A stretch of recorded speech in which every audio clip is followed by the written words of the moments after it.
This lesson we're going to talk about hammering techniques, and this will kind of refer back to the previous lesson about power and control.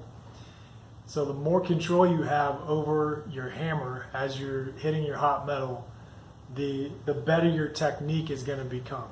Okay? When you're coming down with your hammer blows, right, what you want to do is hit so the center of your hammer face, it comes into contact with your piece of metal first.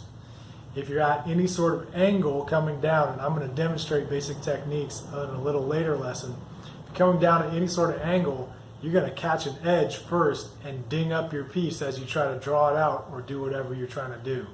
So you want to come in flat, right? So one thing that helps you with that is as you're standing next to your anvil, it should fit you as a smith.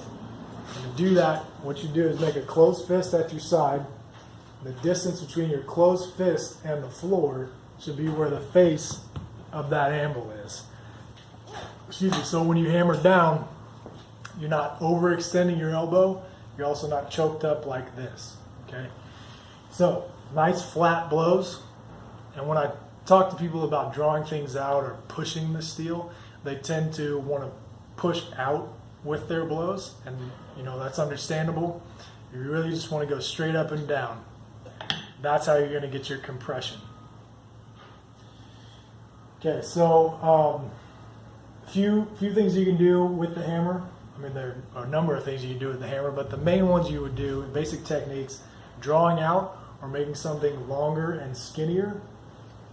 You're upsetting or making something shorter and fatter. So if drawing out is longer, right, upsetting is the opposite. It's making it shorter.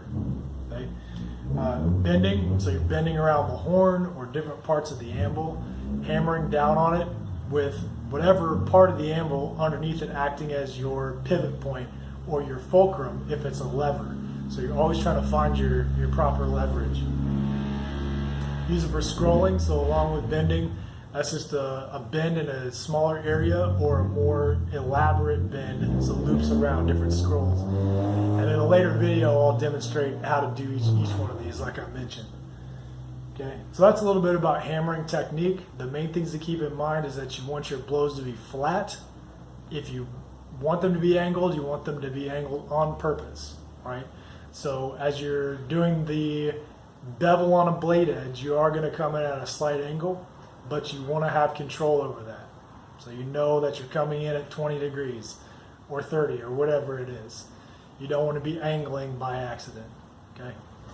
All right, we'll see you on the next one.